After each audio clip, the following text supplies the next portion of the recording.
अगर बात करें कि 2D में सबसे ज़्यादा जो इम्पोर्टेंट फार्मूला क्वेश्चन पूछा जाता है वह इक्विलेटरल ट्रायंगल यानी समबाहु त्रिभुज से पूछा जाता है।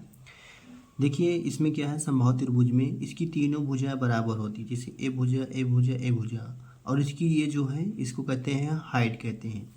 अगर समबाहु त्रिभुज यानी इक्विलेटरल ट्रायंगल की परिमाप की बात करें, पेरीमीटर, परिमाप का मतलब है ये जो हमारे किनारे किनारे साइड में बाउंड्री है, ये बाउंड्री की लंबाई कितनी है, यहाँ से लेकर यहाँ तक, फिर हम आएंगे यहाँ तक। इसका परिमाप का जो फार्मूला होता है 3a यानी 3 गुणे भुजा होती है। और सेमी परिमीटर यानी इसको हम आधा कर देंगे 3a/2, तो ये बन जाएगा समबाहु त्रिभुज का सेमी पेरीमीटर बन जाएगा। अगर हाइट की बात करें तो यहाँ पर जो ये हाइट है इसी को बोलते हैं हाइट। तो हाइट का जो फार्मूला होता है √3a/2, ये किसके फार्मूला है, समबाहु त्रिभुज का फार्मूला है हाइट का। अगर सबसे ज़्यादा जो क्वेश्चन पूछा जाता है क्षेत्रफल से पूछा जाता है कि समबाहु त्रिभुज का जो क्षेत्रफल होता है वह कितना होता है। समबाहु त्रिभुज का क्षेत्रफल का बराबर जो फार्मूला होता है √3/4 गुणे भुजा का स्क्वायर। यानी अगर आपको समबाहु त्रिभुज का हाइट दिया रहेगा तो भी आप क्षेत्रफल निकाल सकते हैं। यदि समबाहु त्रिभुज का हाइट h है तो उसका स्क्वायर करेंगे और √3 से भाग देंगे तो हमारा समबाहु त्रिभुज का क्षेत्रफल का फार्मूला निकल के आ जाएगा।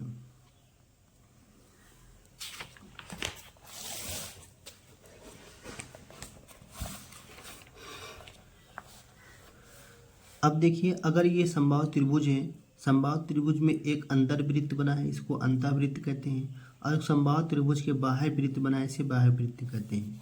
अगर समबाहु त्रिभुज की अंतः त्रिज्या का फार्मूला निकालने का सूत्र r का मान निकालना है तो यहाँ पर देखिए ये जो साइड है इसको a/2√3 यानी h/3। जब हाइट दिया रहेगा तो भी निकल जाएगा अंतः त्रिज्या।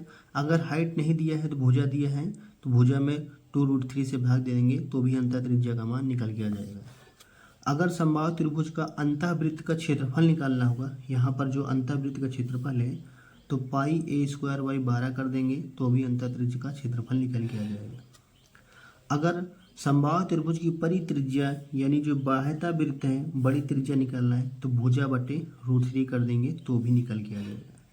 अगर समबाहु त्रिभुज का बाह्य वाला क्षेत्रफल यानी परिवृत्त का क्षेत्रफल निकालना है तो पाई भुजा² 3 से भाग कर देंगे तो भी निकल के आ जाएगा।